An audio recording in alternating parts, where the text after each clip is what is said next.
Assalamualaikum warahmatullahi wabarakatuh. Perkenalkan, saya Adik Nuria dari Prodi S1 Perbankan Syariah STAI Salahuddin Pasuruan. Di video kali ini saya akan memaparkan materi mengenai model studi hukum Islam yang mencakup syariah dan fikih.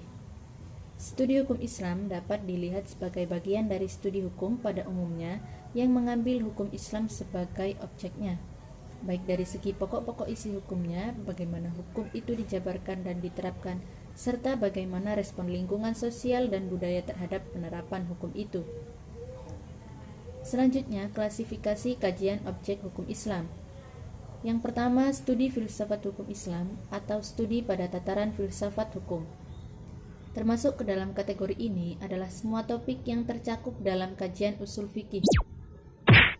Yang kedua, studi hukum Islam semua kajian tentang literatur hukum Islam yang meliputi ayat-ayat ahkam, hadis-hadis ahkam, kitab-kitab fikih, keputusan pengadilan agama, serta fatwa-fatwa para ulama. Yang ketiga, studi hukum Islam empirik. Termasuk ke dalam studi hukum Islam kategori ini ialah studi sosiologi hukum Islam yang mengkaji mengenai pola-pola perilaku dan interaksi masyarakat di seputar hukum Islam, baik sebagai sebab maupun sebagai respon terhadap hukum Islam atau dampak hukum Islam. Selanjutnya, penjelasan mengenai syariah. Secara bahasa, syariah bermakna sumber air, jalan yang lurus, dan hukum. Sedangkan menurut bahasa Arab, syariah berarti undang-undang. Syariah tidak sama dengan fikih. Keduanya merupakan dua hal yang berbeda, masing-masing memiliki identitasnya masing-masing. Namun demikian, keduanya memiliki hubungan yang saling melengkapi. Keberadaan yang satu memungkinkan keberadaan yang lain. Meski syariah dan fikih memiliki ikatan yang kuat dan sulit dipisahkan, di antara keduanya terdapat perbedaan yang mendasar. Objek kajian syariah mencakup ajaran-ajaran pokok agama dan hukum-hukum amaliyah serta etika.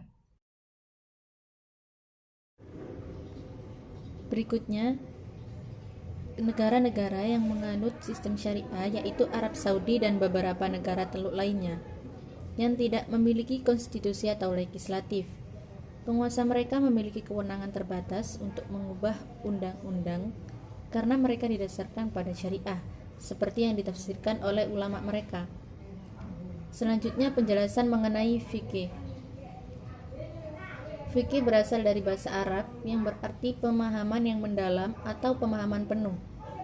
Objek kajian fikih adalah segala hal yang terkait perbuatan seseorang yang telah mukallaf, mulai dari tindakan ubudiyah, muamalah, hingga tindakan amaliyah lainnya. Jika syariah berdasarkan kepada dua sumber, yakni Al-Quran dan hadis, fikih tergantung pada 4 sumber. Yang pertama, interpretasi Al-Quran. Yang kedua, interpretasi as-sunnah. Yang ketiga, ijma. Dan yang keempat, qiyas. Dengan demikian, fikih berbeda dengan syariah. Fikih memiliki perbedaan pandangan atau pemikiran dalam setiap keputusan hukum yang mengakibatkan lahirnya beberapa mazhab. Selanjutnya, perbedaan syariah dan fikih. Yang pertama, syariah tak akan pernah salah, karena ia merupakan paket yang langsung diturunkan oleh Allah yang berupa Al-Quran dan juga As-Sunnah yang secara ilmiah benar-benar terbukti bersumber dari Nabi SAW. Yang kedua, syariah lebih umum dan luas.